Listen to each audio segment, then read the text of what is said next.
Monopoly in African politics in Cameroon. Campaigners have worked tirelessly to boost the changes of women standing in the country's pending elections. And in Cameroon, women are represented on voter rolls and in decision making circles from village councils to parliament. And despite making up 52% of adult population in Cameroon, women account for less than half of registered voters. Accounting, according to figures raised by elections body ELECTIVE, about a third of National Assembly seats are held by women, and Cameroon has just 31 female mayors out of a total of 370 in the country. The fundamental question is, why do women shy away from politics in Cameroon? Now, why are they not in decision making circles when it comes to politics? The program is Turn Up. Still this.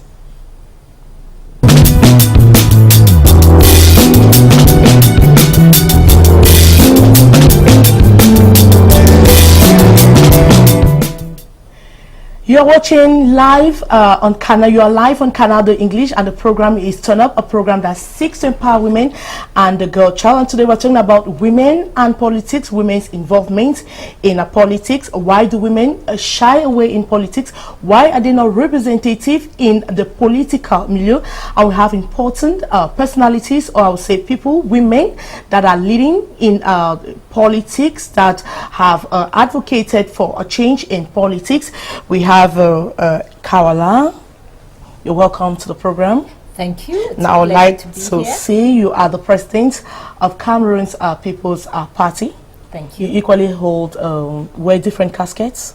Yes, I'm also the CEO of my company, Strategies, a municipal councillor for Douala 1, and a leading member of the Stand Up for Cameroon platform. All right. Now, recent actuality around you is that you recently held led a march in Yaoundé. You tried to say, I want to do something differently on Women's Day, telling women to march in Yaoundé. Now, what is the principal message we're sending across? The women who were out, and I want to say a special hello to those women who came from 9 different cities, 5 different regions, and who have been working together for several months. What they decided is that the state of the country today needs for them to meet President Paul Biya.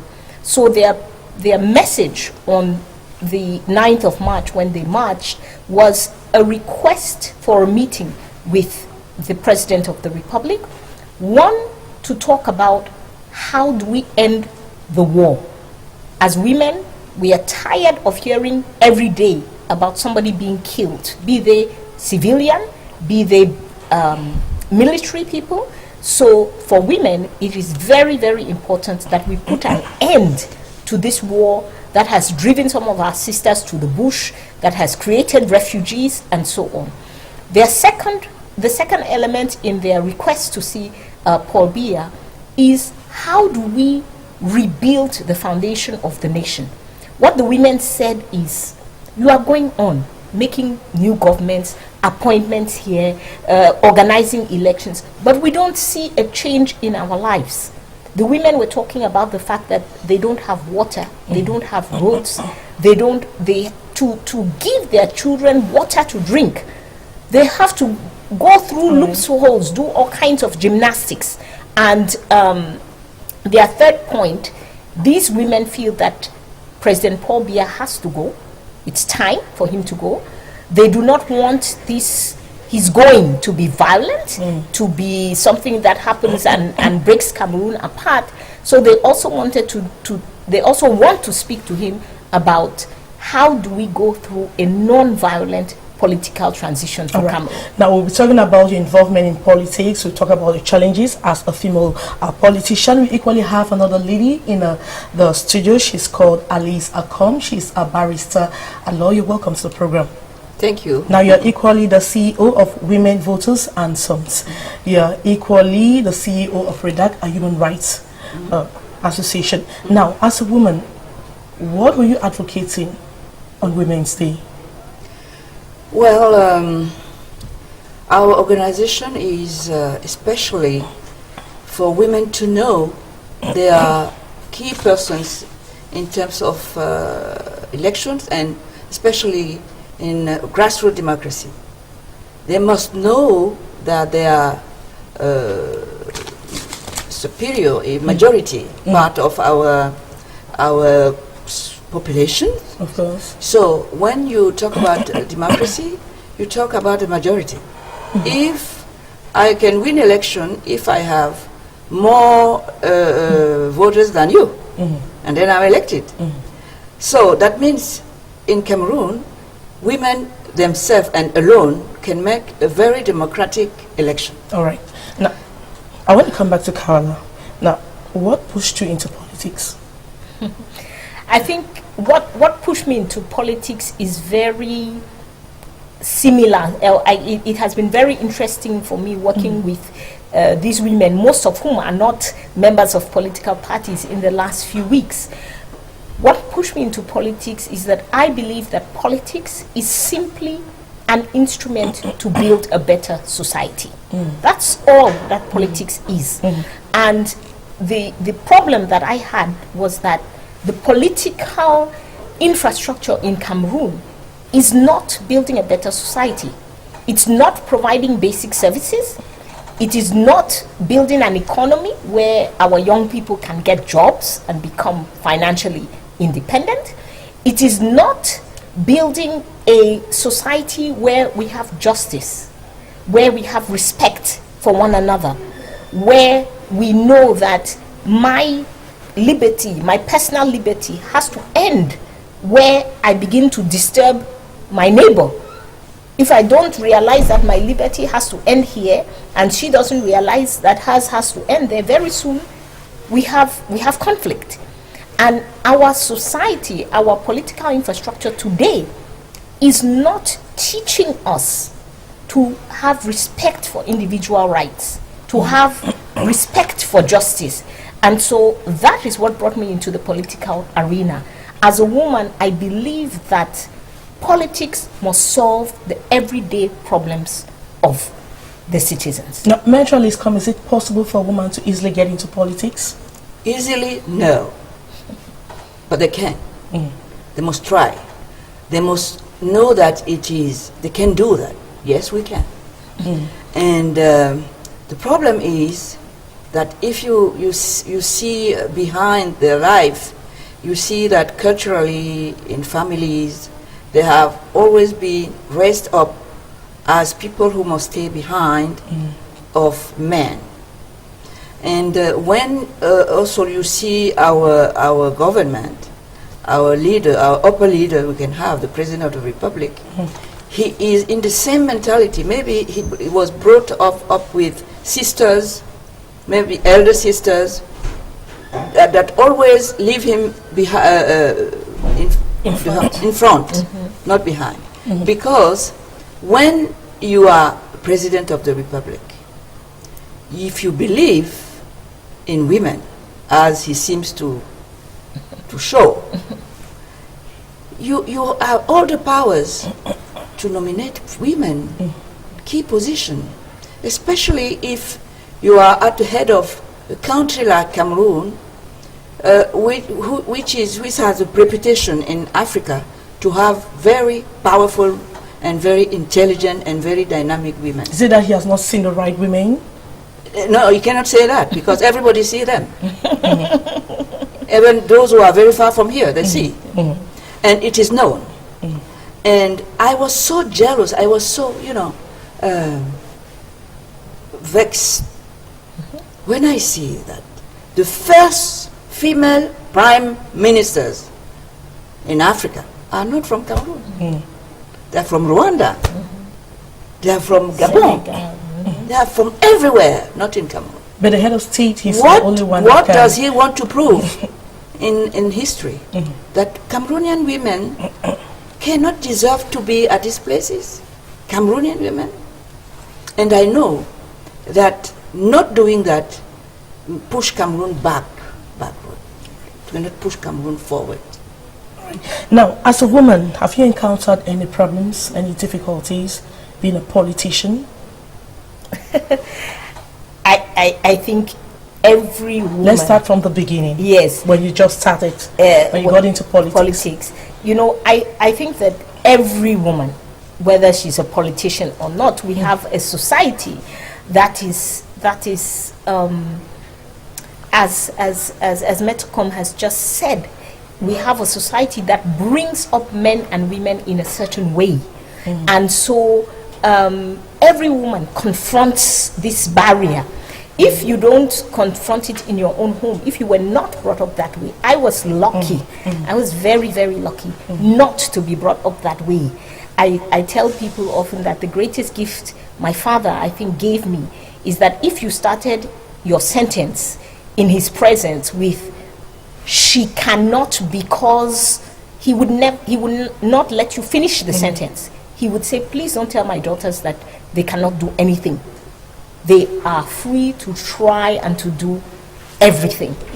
And so I grew up with a lot of freedom. In fact, I think I confronted sexism a bit late in life. I was a bit surprised. And until today, I am always still sometimes a bit surprised when I encounter it. But it's everywhere. It's in the economy, it is socially, it is definitely in politics. I remember attending a municipal council session once where people were all seated as municipal councillors, men and women, and the food comes, and the men councillors say, "Go and serve me. I mean, I am, you know, that's a woman's a job." So immediately the woman is relegated. So you are equal. You were elected on the same, sometimes even on the same ballot, on the same list. But as soon as there is a domestic task, that man wants to position himself as superior. You are now at his service. So there's little things like that. I think also I'm a woman who stood for the presidency of Cameroon. It was a fantastic experience because I think it broke the mold for a lot of Cameroonians, whether they were men or women. But it was also a very interesting experience because people would come to my face and say, you really want to be president? You're kidding, right? I mean, you're a woman. So you confront all of those things every day. But I think that the strength of women is that we confront that, we surmount it, and we excel. All right. Now, I wanted to get this reaction from Yaoundé women reacting on why some women are not like a representative in some key positions when it comes to politics. Let's watch you right back.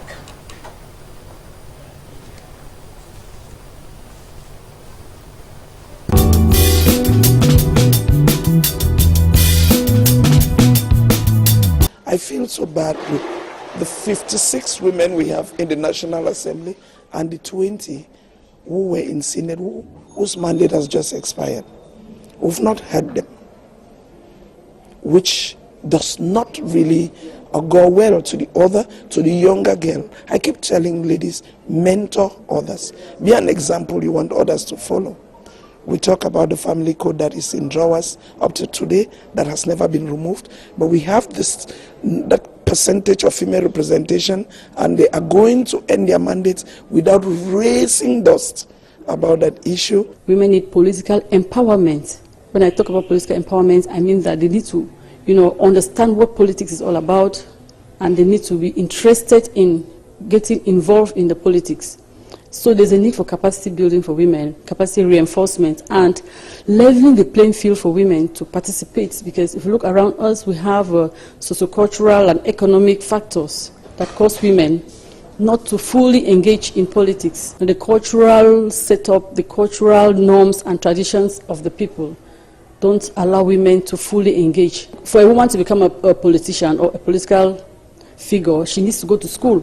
But if you look at some of our regions, women don't go to school. Girls are not allowed the opportunity to go to school to be able to acquire their full potential. So if you don't go to school, you'll not be educated to be able to contribute to the development of your family, of your community. And so taking part in politics is something that is looked upon like, in some areas, like a taboo. Politics is something, again, that people think that is reserved for the men. You have the patriarchal society that warrants women to stay at the back of the house to take care of family issues, or they are not just supposed to expose themselves because they feel that if they go into public, they will be harassed, or there's other issues that may come up. Politics takes money. You need money to be able to become a full-fledged politician in this country. And women don't have that economic power to be able to, well, get interested in politics.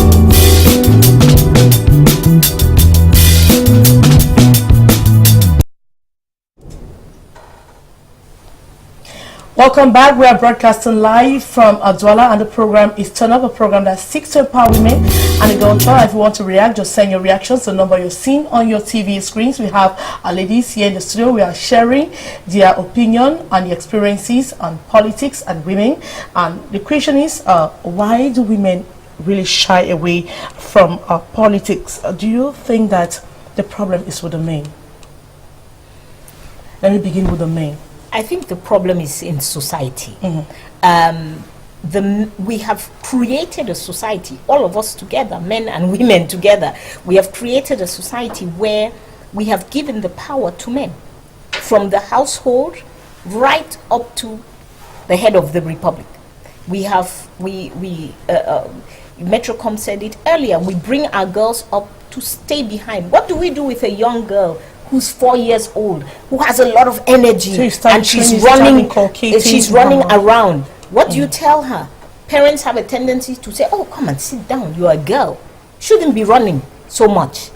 If she likes to command, if she's with a group and she's the leader, she shows up at the leader, she says, we're going to play this game, we are going to do this, we are going to do that. What do people tell her?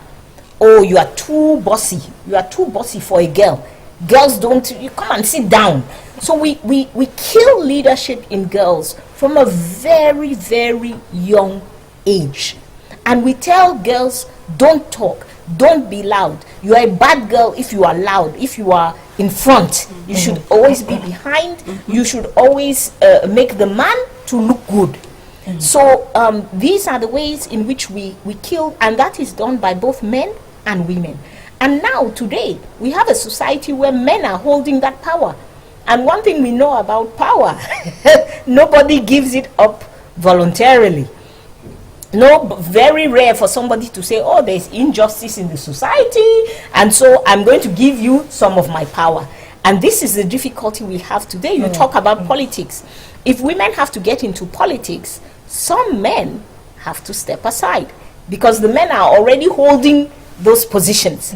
So that is where you have a very practical difficulty that we must address with policies, with laws, and so on, to be able to make room for the women. Now, Barrister Liscombe, do you think women know what is politics?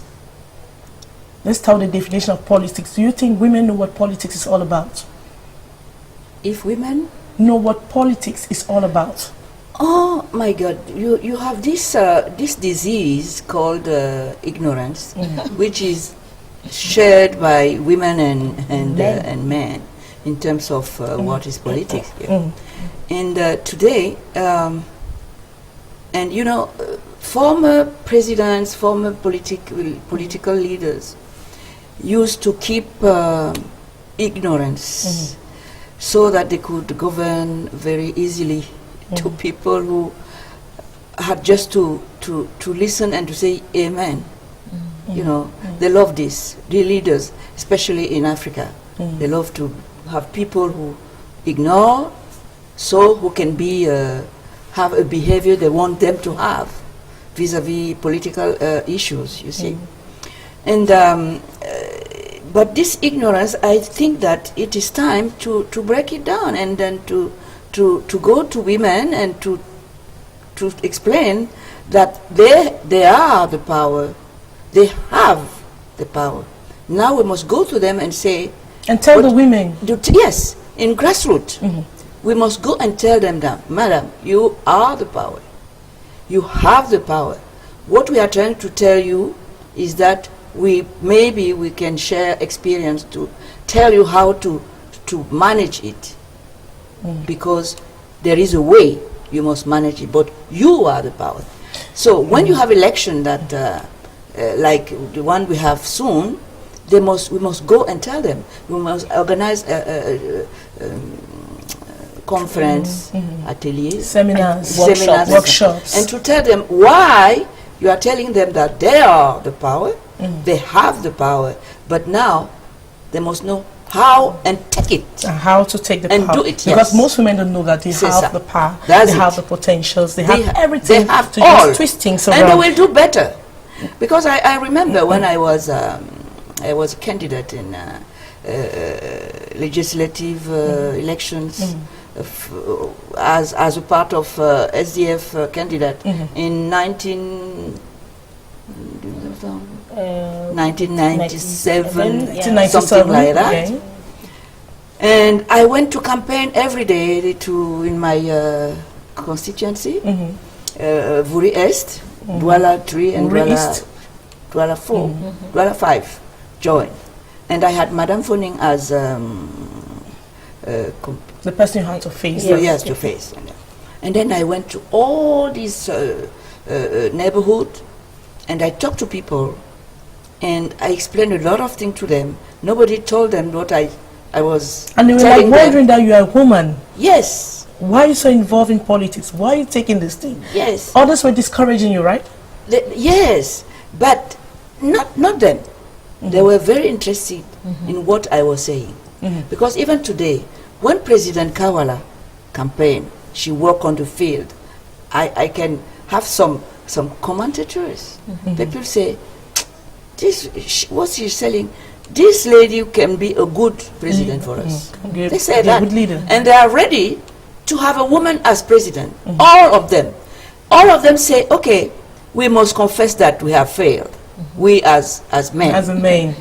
Being a man doesn't automatically make you be a good president. Yeah. Because look at our country today. We have had 2 male presidents, and the country is down. So let us try to. They should try. They should give the woman. Let us try a woman, because what President Kawala is saying, because she's very everywhere trying to explain, and being herself in the front line, they say maybe it's time for us. All right, but don't you think there's a problem at the roots where we have so many women, especially in the grassroots, who are not educated and they have this misconception about politics? You know, I don't the want fact that they have not gone to school. Of course, the lack of education is a problem for both men and women. Yes. But I don't want to put, I think sometimes when you say women should be in parliament, then somebody says, oh yes, but they must be well trained and they must be the right women, because we don't just want any woman in parliament. And I say, wait a minute. What about all any men that we have in parliament right now? We have, you know, some of them too we have to put exactly. So we have to put women should be there.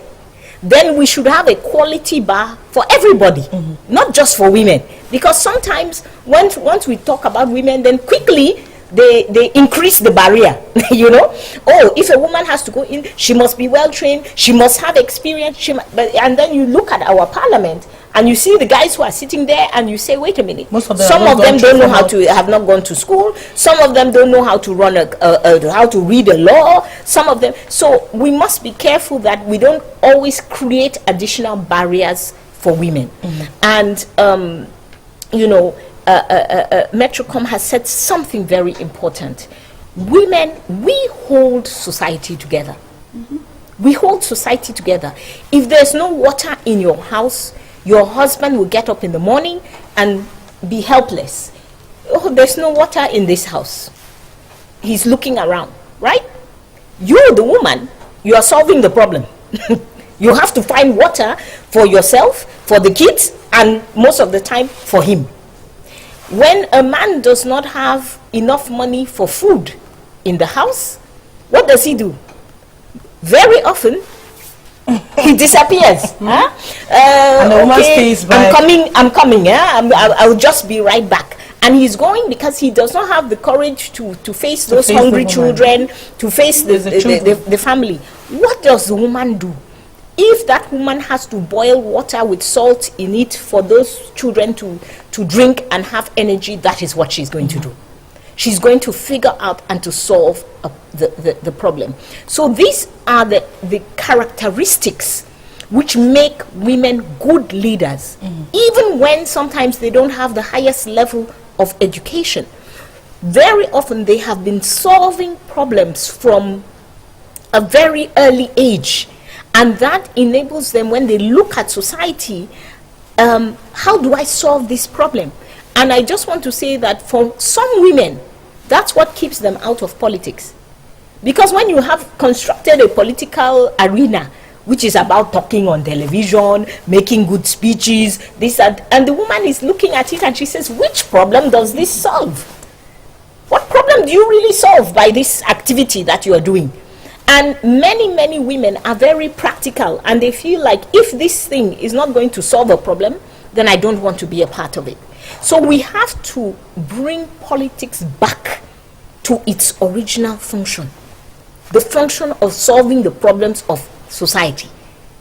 If a woman knows that by becoming a minister, I will be able to provide water, by becoming a parliamentarian, I will be able to solve the problem believe you me, you will see more women interested.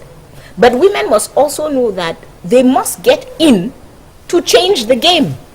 You cannot expect the people who spoiled the game to fix it. Right? You need the women in there in sufficient quantity so that they can begin to say, look, these are the responsibilities of a parliamentarian. They should do this, and this is how we should judge people who are elected and people who are appointed, and so on. Now, how can women overcome these barriers to get to the top? Well, this is a job that must be done by men and women. Not only. If I'm very back, I'm very low, I'm very, slow, you have to lend a hand to me and bring me to the level. A woman supporting another woman, or a man holding the hand of another woman. Yeah, does it. We cannot do it alone. But we exist. We are there. I cannot nominate President Kawala as minister today. I know she deserves to be a member of a government today. She has a lot of solutions to give to people here. She has. And the willing and the energy to do that. But if she is not in the position to do that, we have, look, the Senate. You have elected senator, but you have also appointed. Why don't we try to take this to compensate, to have this in mind, that women must be a part of this work of development today. All right, part of nation building. Yes. Now, I want us to get the reactions of more women in the nation's political capital. Yaoundé were interviewed by Beatrice Angamo. They are giving their reactions of why women shy away from politics. Let's get their reaction. We'll be right back.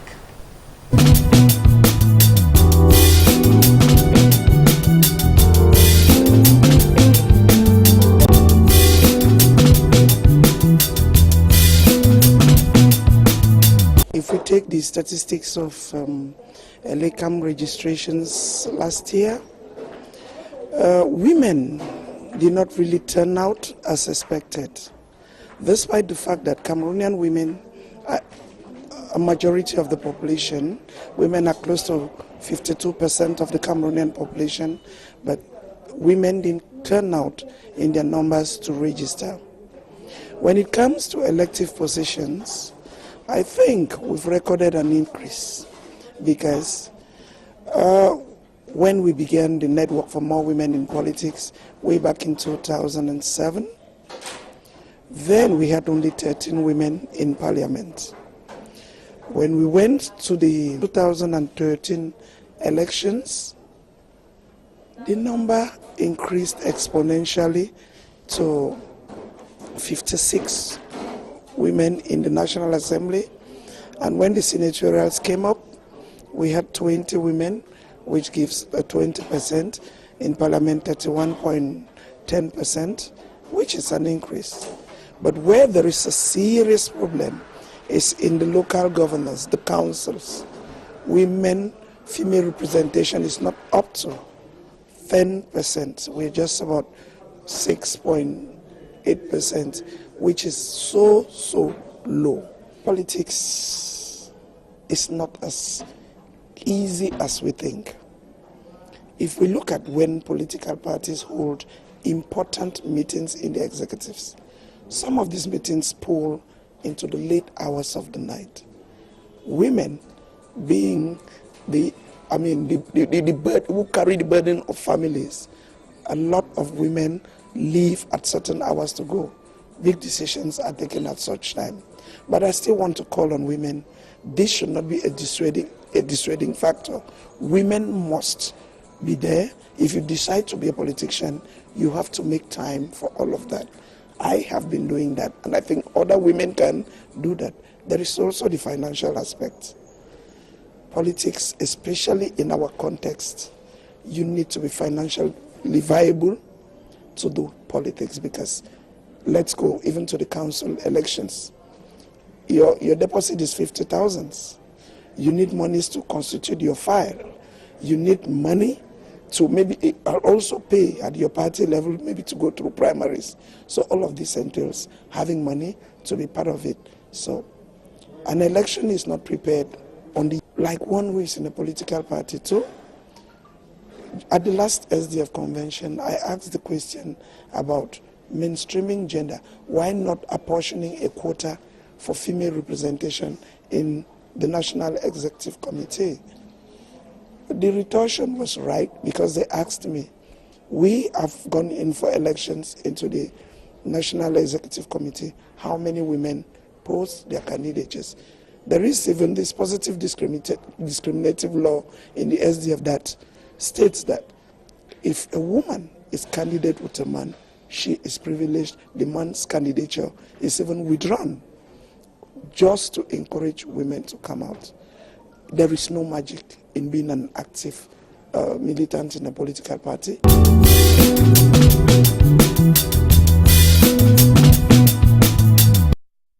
Welcome back.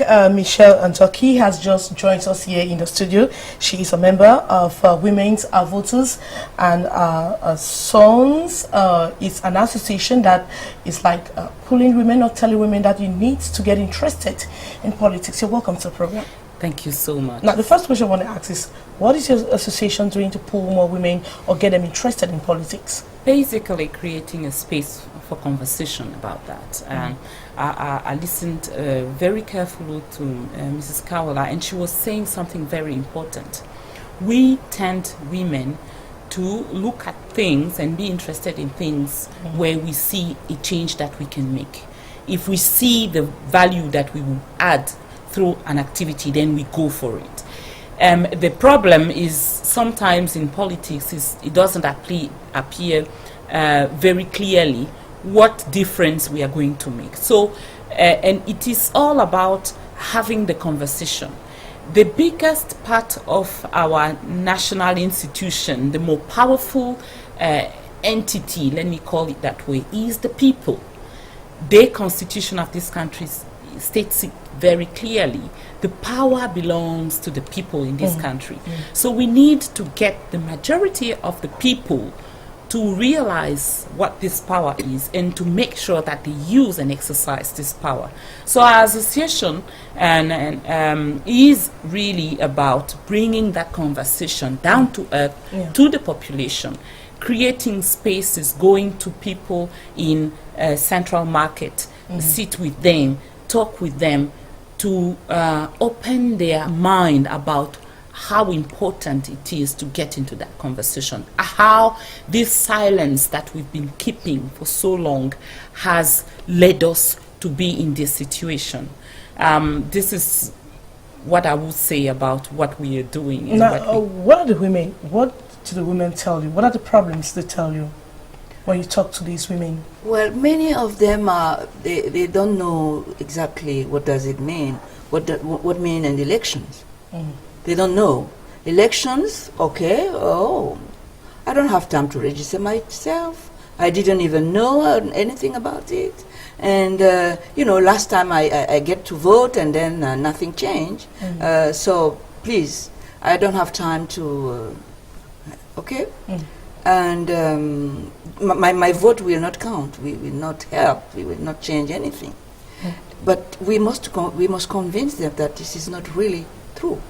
Because what she didn't do last time, if she does it this time, she add and then think and change. What do I mean by this? Election Cameroon, ELECAM, we must trust ELECAM. We must trust ELECAM. But trusting ELECAM means what? Means we must be near ELECAM, massively register, massively go and vote, massively accompany ELECAM in all the steps of his work. Knowing that confidence doesn't mean no control. Did you control your vote like that? No, you didn't. So what can change this year of elections is what do you do to help election to do his job? Now, when we look at this, how can we, you've been on the field. Now you talk with these women. Have we had change? Do you see change? Is it not an attitude problem on the part of women? We do see drastic change. Immediately you get into that conversation. It is really about, and that is something very powerful about women, is that it doesn't take ages for them to change their attitude. The key is to understand what is the value added. I had that conversation where on the field last Sunday with a young woman, and we were talking, and I asked her, do you have your voter's card? And she said, no. Why should I? What is the use of it? And I said, the use is, for example, that you might have a say in whether or not you're going to have electricity in this street, or whether what is going to be the next primary school that they create. And she said, really? But actually, it doesn't change anything. And I said to her, but the reason it doesn't change is you were not part of the conversation. How do you want to change something if you're turning back to the conversation? The reality is the result of the election is that we've been having so far is because of the high level of non-voters. And I said to her, we've been trying that method, not making ourselves available for that conversation because it's not interesting. We've seen where that brought us. This is the state of the Cameroon that has brought to us. For us to so change the technique and let's see if it works better. And she accepted. And I convinced it. Yes, immediately she said yes. Okay, all so right. Where is that place? Because I have to go there next. Did you follow up to make sure? It was last Sunday, so I have the intention of going. Yes. Right. Now, do you also get to the urban to rural areas? It's not just urban areas. Yes, it is not, and you're because totally have right. so many women in the rural areas who are not aware. And also, it's a challenge. It's a challenge because it requires means to go. So we started with the easiest, if we can call it that way. The easiest part is our neighbors. We didn't feel it would be right to start from the village when we know that in our neighborhood we do have the same issue. But it is a first step, and we are really hopeful, and thank you for now what is your target? To have how many women register or have interest? It's very difficult to say. We know that we should increase not only the level of people, the number of people who register, but more importantly, the number of people who go and vote. Because even when they are registered, more than half of those who have a voter's card don't use it. So we can make a difference in the results of the next election just by encouraging people to go and vote and watch, as Now, Mrs. what are you Kom was telling saying. women precisely? Precisely that it is hard time we become good mothers, and actually doing that, registering and voting, it is being good mothers, because we are taking care of the future of the country. And if we are taking care of the future of country, then we are taking care of the life of our kids. All right. Now, I want us to get this a message that talks about violence against women. Now, we'll be right back.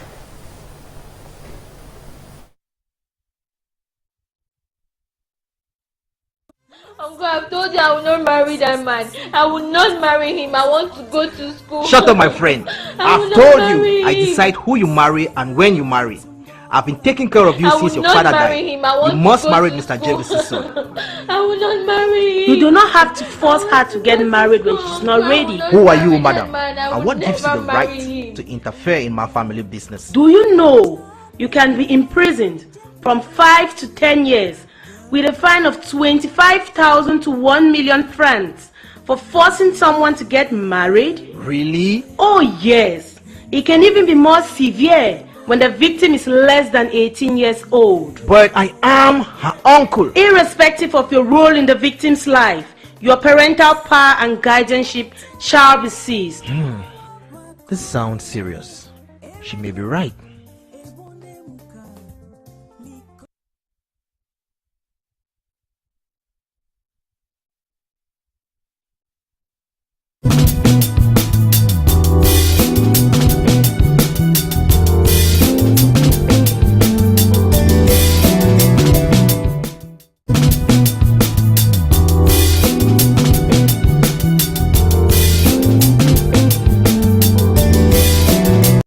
Now, welcome back. You're watching Turn Up live on Canado English. We're broadcasting live from Douala. We have wonderful women in the studio. We're talking about women and politics. And if you want to say your reactions, you just have to send it on the number you've seen on your TV screens. We have Edith Kabanwala in the studio, or equally have Alice Akom. Now, we're looking for solutions.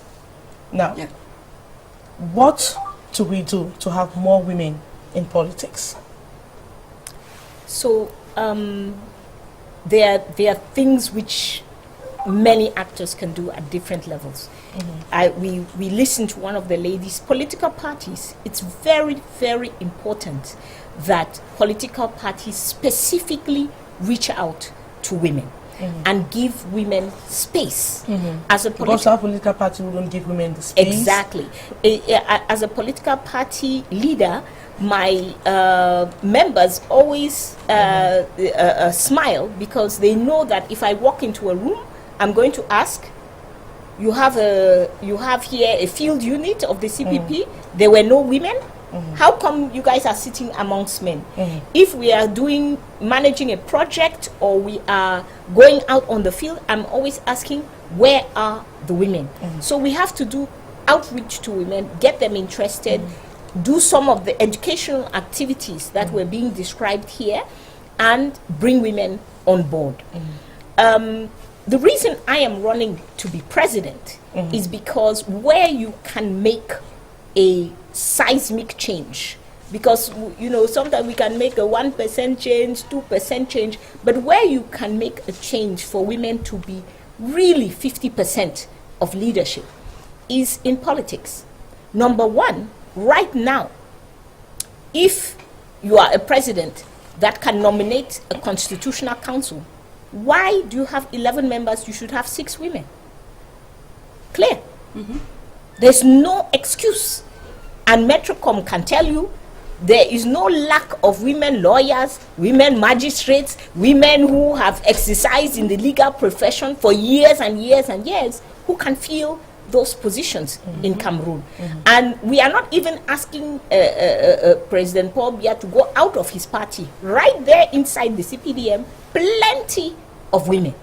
So I want to be head of state, because I think that we can make those changes in one mandate. You can have half of your government as women. Cameroonian women are qualified. They've been to school. They are working every day.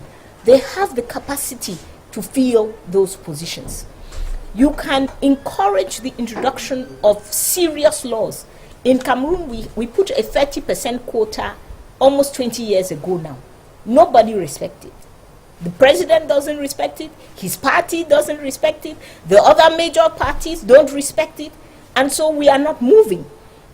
But if you are head of state, then you say, no, the law says 30% women. We apply that law strictly. And everybody will go out and find those women. You change the school curriculum because you have to change what you teach children in school. When in school we are telling the girls all the time, I know girls who are brilliant in mathematics, in sciences, and so on in primary school. But then the teachers are saying to them, oh, you want to do physics?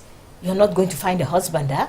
You want to do a biology? Oh, this is a tough subject for a girl. So girls are actually discouraged in school from taking those subjects which lead to leadership.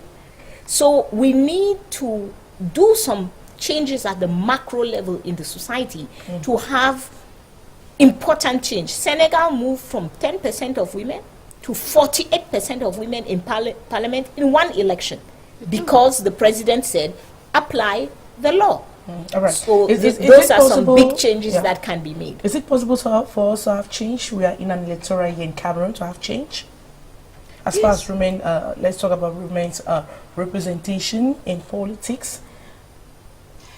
Yes, of course. I must say that I hope it's possible. If otherwise, we don't have anything to do anymore. It is possible. It is what we are working on today. As political party, as civil society, and many others. And we must try to get leader position to be, if she is president, as she said, things will change, just like, you know. Yeah. But she needs to be supported by women. She needs to be backed by women and by men. Yes. Yes. Everybody must be convinced that good governance is not masculine. Yes. Huh? Yes. Good governance is feminine. You have a lot of examples for that at home and everywhere else.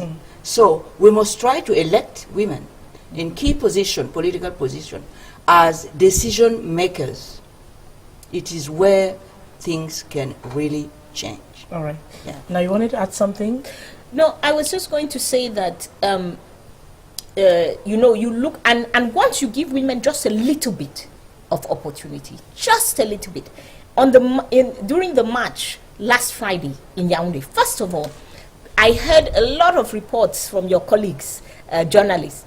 These people are very courageous for women. And I said, wait a minute. Did I miss the men that were marching, that had the courage to march? It is the women who had the courage to march. They are not courageous for women, they are courageous. End of sentence. They are courageous people.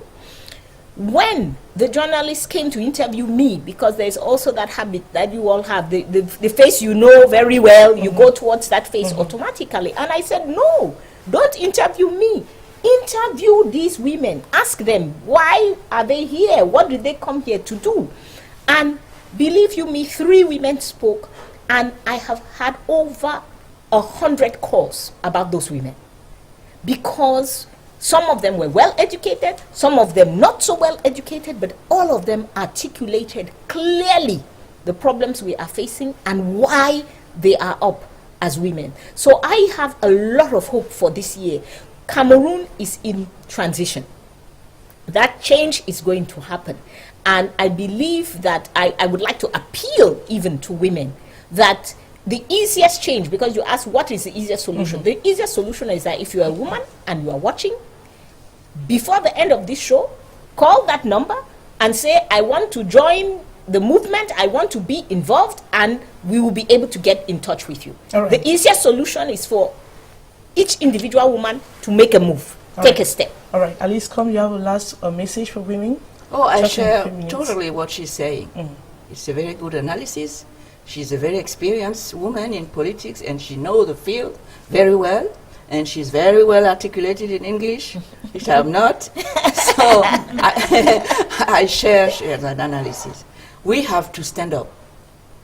I'm so a shame, because I would like to join this movement. I was so impressed by these women marching on our day, in the National Day of Women, and saying loud what we share calmly in our heart.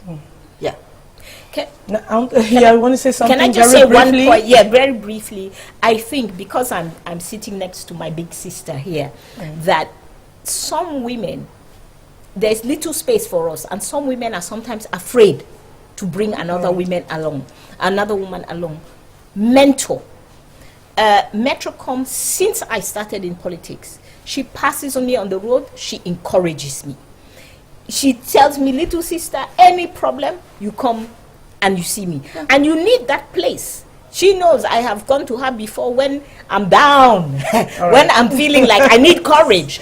I go. Women need to encourage. They need to encourage one another. They need to encourage themselves. They need to encourage you because they are the only one for now. Yes, and woman who wants to be president. And when we encourage one another, when she called me after the match, I'm so excited. I mean, you have to come and tell me what happened. And I went, and we had a wonderful time because I gave her also energy. You give each other energy when you are together. Now I want to thank you, ladies, for honoring our invitation.